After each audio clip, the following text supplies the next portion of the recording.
नालायक। करीब 45 बरस की दामिनी ने गुस्से से कहा, मेरा नालायक। सब हसरतें अधूरी ही रह गई।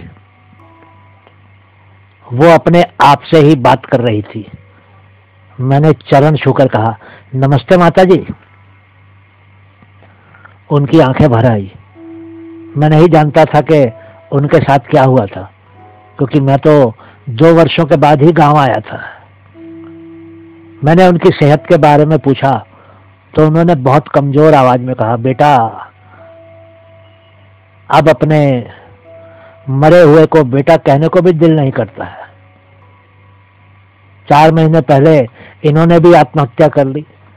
बड़ी बेटी के ससुराल वाले दहेज के लिए तंग करते थे, उसके लिए बैंक से कर्जा लिया था। तू तो जानता ही है कि जवान बेटी अब भी घर में बैठी है। जमीन बैंक वालों ने ले ली। अब सिर्फ 2 बीघा जमीन ही बाकी है। बाकी मेरा नालायक खा पी गया। घर में जवान बहन बैठी थी और मेरा नालायक ऐश कर रहा था।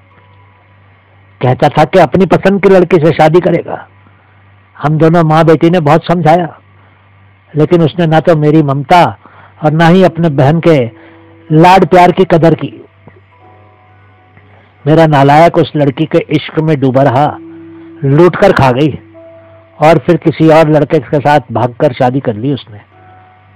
मेरा नालायक उसके झूठे इश्क में डूबा रहा और फिर गोलियां खाकर मर गया। मुझे तो जिंदा ही मार गया। अब तो एक ही सहारा है, ये मेरी जवान बेटी, और ये भी किसी दिन पराई हो जाएगी। अब तो मैं भगवान से बस यही प्रार्थना करती हूँ कि किसी को मेरे जैसा नालायक मत देना, बेटी ही दे दो। अब तो बेटा कहने को दिल भी नहीं करता है। मैं उनको देखता ही रह गया। मेरी आंखें भर आई थी। अगले ही दिन मैं गांव से फिर शहर वापस चला गया, लेकिन मेरे मन में बस यही विचार घूम रहा था कि मैं उस माताजी की कैसे मदद कर सकता था। बड़ी बेटी तो ससुराल में दहेज देने के बाद भी दुख सहकर जीवन काट रही थी।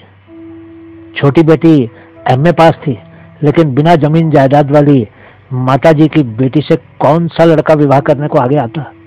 सुंदर तो वो बहुत थी, लेकिन उसके साथ गरीबी का कलंक लग चुका था। मैंने किसी तरह अपने माता पिता को समझा लिया और कुछ ही दिनों के बाद फिर से गांव वापस आ गया और अपने माता पिता के साथ दामिनी माताजी के घर पहुंच गया।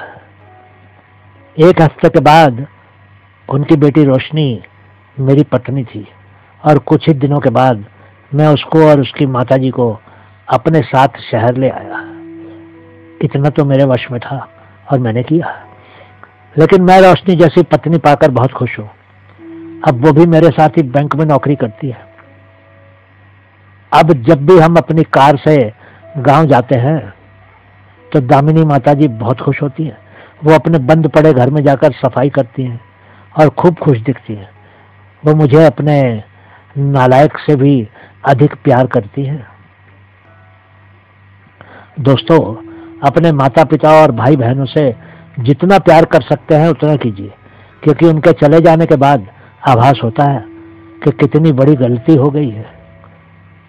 कभी भी कोई ऐसा कदम मत उठाइएगा जिससे आपके माता पिता का दिल दुखे। अपनी बहनों को जितना प्यार दे सकते हैं दीजिए, क्योंकि वो तो पराए घर चली जाएंगी एक ना एक दिन। बस यही तो है जिंदगी। किसी का दिल मत दुखाइए और हो सके तो किसी के दुख कम कर दीजिए। बहुत बहुत शुक्रिया।